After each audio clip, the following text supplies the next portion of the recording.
Top. J-26. On va parler de la planification du contenu de ton livre business, parce que c'est vraiment la clé d'une écriture qui va être efficace sur tout le long du processus. L'écriture de ton livre business, ça peut être une tâche qui est très compliquée, qui est intimidante, qui est chronophage. Une planification minutieuse de ton contenu est absolument essentielle pour que tu t'assures que ton livre il soit bien structuré et qu'il soit captivant du début à la fin. Voici comment tu peux faire, tu peux créer un plan qui te permettra de rester concentré et de produire un ouvrage qui résonne avec ton audience. On peut définir 7 points. Point 1, tu vas définir ton objectif. Avant de te lancer dans l'écriture, clarifie, sois très au clair avec l'objectif de ton livre. Est-ce que tu veux partager des connaissances? Est-ce que tu veux établir ton autorité? Est-ce que tu veux attirer de nouveaux clients? On en a parlé dans l'épisode précédent. Ton objectif va influencer le contenu et le style de ton livre. Donc prends le temps de bien réfléchir à cet objectif. Ils peuvent être plusieurs, tu peux avoir plusieurs objectifs. Tu peux avoir un mix de plusieurs objectifs, mais en tout cas, c'est très important que tu sois au clair avec ces objectifs pour que, en fait, le déroulé de ton livre soit efficace du début à la fin. Point 2, identifie ton public cible. Connaître ton audience, c'est crucial. Qui va lire ton livre? Quels sont les besoins et les défis de ton audience? Si tu comprends ton public, tu pourras adapter ton contenu pour répondre à ses attentes et lui offrir une expérience de lecture qui va être engageante, qui va être impliquée. Si tu n'identifies pas bien ton public cible, clairement, tu risques de passer à côté et ça va se sentir, ça va se sentir dans les ventes qui seront peut-être pas au rendez-vous. Donc, la partie 2 d'identification, on a parlé des objectifs. L'étape 2, la cible, à qui je m'adresse, qu'est-ce que je souhaite leur apporter comme information, comme réponse, c'est super important. L'étape 3, ça va être la création d'un plan détaillé. Un plan détaillé, c'est vraiment la feuille de route de ton livre. Tu dois commencer par lister les principaux thèmes ou les chapitres que tu veux couvrir. Après, tu vas pouvoir les diviser en sous-thèmes ou en sections, limite même en paragraphes. Ça va t'aider tout simplement à organiser tes idées et à t'assurer que ton contenu il va progresser de manière logique. Clairement, moi, dans mon cas, je me suis fait aider avec une coach et c'était franchement incroyable. C'est-à-dire que toi, tout seul, si tu n'as pas l'habitude de ça, tu risques de, effectivement, te perdre un peu sur la structuration. Donc, ton plan, c'est vraiment la base de tout. D'ailleurs, tu sais que je suis beaucoup impliqué dans le sujet des propositions commerciales, des propositions d'affaires avec un des logiciels que j'ai créé à ce sujet, qui s'appelle Pan. Eh bien, c'est la même chose. Quand tu veux faire une proposition commerciale qui est efficace, eh bien, en fait, tout repose sur le plan, le plan détaillé, quel est le cheminement, le parcours utilisateur, le parcours de lecture que tu vas avoir. Pour ton livre business, c'est exactement la même chose. Donc, c'est vraiment une étape qui est cruciale parce que c'est ça qui va déterminer toute ton organisation après coup pour travailler sur ton livre et écrire tout ce que tu auras à écrire. Donc, vraiment, le plan détaillé, tu y réfléchis, tu y penses, tu testes plusieurs choses. C'est d'ailleurs quelque chose qui va pouvoir éventuellement évoluer, mais à un moment donné, avant de partir bille en tête dans l'écriture, travaille ce côté plan détaillé et puis organise-le avec des chapitres. Alors même chose, tout à l'heure je parlais de l'analyse de la concurrence, tu peux faire également cette chose-là dans la partie plan. Regarde d'autres livres qui t'inspirent, d'autres livres d'entrepreneurs, d'autres livres de business et regarde comment ils ont traité le sujet.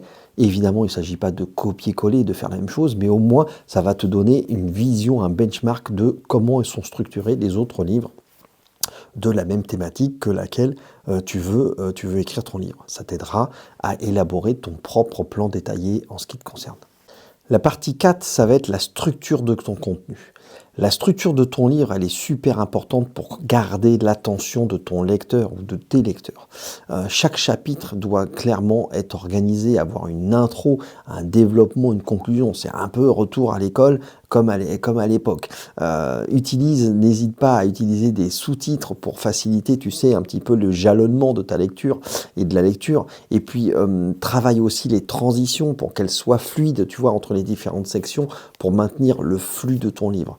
La structure de ton contenu, c'est vraiment quelque chose qui est très important parce que c'est quelque chose qui va te permettre d'organiser tes idées.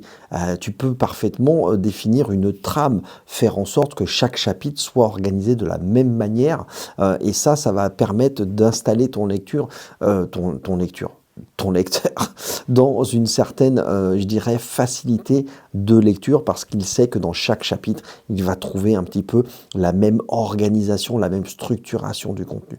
Donc cette étape-là, l'étape 4, la structuration du contenu est très importante. C'est vraiment ce qu'on appelle le parcours utilisateur, le parcours de lecture. Donc voilà, réfléchis à ce sujet-là, adopte un style ou des choses qui vont se retrouver dans chacun des chapitres. Encore une fois, ça peut être des petits bullet points, ça peut être un encadré, ça peut être une petite idée, un petit focus. C'est vraiment important que de chapitre en chapitre, eh bien, tu structures ton contenu pour créer la facilité et l'habitude de lecture tout au long de ton livre. L'étape 5, ça va être la préparation de la flexibilité, de l'agilité. Oui, même dans l'écriture de ton livre, tu dois te montrer agile. Parce que même avec un plan détaillé, il faut que tu sois prêt clairement à ajuster ton contenu au fur et à mesure de l'écriture.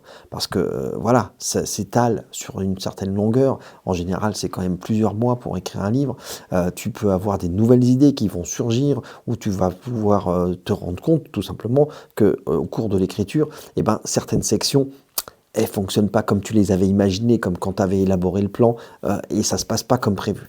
Donc en fait, tu dois être capable de te dire, ok, je remanie tel chapitre, telle section, tel paragraphe, et donc faire des changements, faire des interventions, et pour ça, il faut que tu sois hyper agile, hyper flexible dans l'approche de l'écriture de ton livre, pour que ton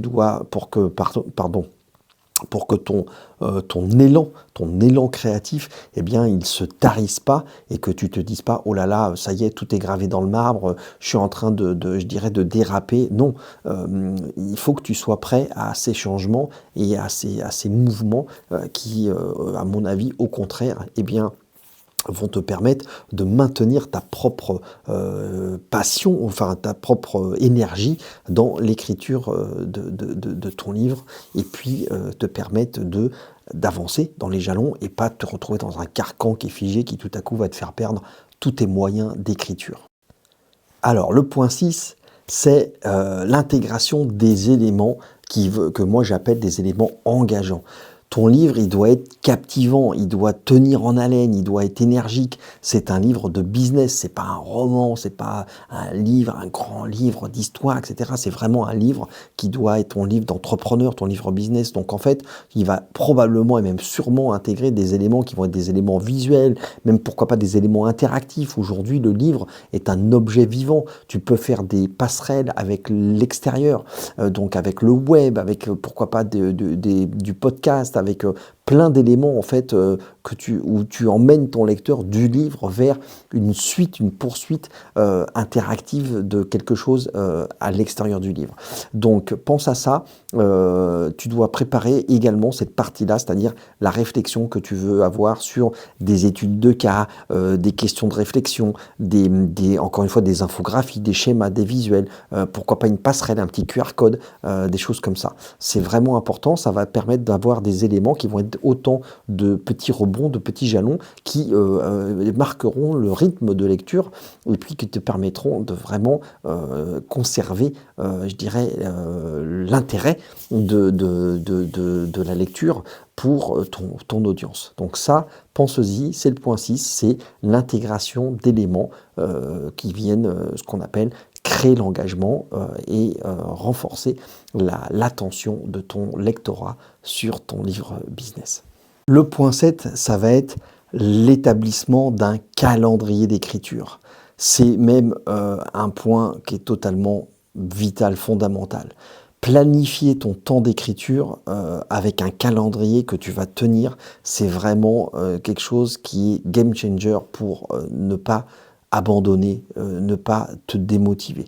Tu dois te fixer des objectifs pour chaque session d'écriture, tu vois, et puis tu dois absolument chercher à les respecter. Ton calendrier, tu l'élabores à l'avance, puis tu te dis que tel jour, t'écris 250 mots, 300 mots, tous les jours, tous les week-ends, etc. Mais ce calendrier-là, C'est vraiment ton fil d'Ariane, c'est vraiment ta boussole, c'est ton roadbook dans le désert de l'écriture. Parce que oui, tu vas avoir des hauts et des bas, oui, tu vas avoir du flow qui sera là, pas là, et donc c'est relativement compliqué quand tu peux pas t'accrocher à ton calendrier d'écriture. Donc ce truc-là, c'est vraiment cette espèce de projection, cette espèce de vision où tu vas élaborer en fait les étapes dans lesquelles tu envisages tout simplement le futur de l'écriture de ton livre. Donc un calendrier d'écriture, ça va t'aider à rester sur la bonne voie et ça va te maintenir en fait alerte avec une motivation que tu vas maintenir tout au long de ton processus d'écriture. Ce calendrier d'écriture, c'est vraiment, encore une fois, la corne de brume. Quand tu seras dans le brouillard, quand tu seras fatigué ou un petit peu démotivé, eh bien, écoute, c'est ce qui va te permettre de reprendre du poil de la bête et continuer l'écriture de ton livre business. En conclusion, planifier le contenu de ton livre business est une étape qui est absolument cruciale pour garantir une écriture qui va être efficace et un livre de qualité. En définissant tes objectifs, en identifiant ton public, en créant un plan détaillé, tu vois ce que je veux dire, tu vas être bien préparé pour écrire ton livre et ça va impacter ton audience et tu vas te permettre de tout simplement maintenir un cap et atteindre l'objectif que tu t'es fixé. Donc cette étape-là, elle est vraiment super importante. Encore une fois, ne te précipite pas, fais les choses étape par étape, écris-les, crée-toi vraiment ton petit roadbook d'écriture, d'accompagnement. Et le mieux, c'est même de, si tu le veux, eh bien, le documenter. Tu vois, c'est très intéressant d'avoir préparé comme ça ces petits jalons, ces petits trucs, de le documenter en prenant des notes, parce que tu pourras y revenir. Et puis, c'est permettre d'avoir vraiment, encore une fois, en fait, une rampe à laquelle t'accrocher quand tu auras des hauts et des bas, parce que tu en auras.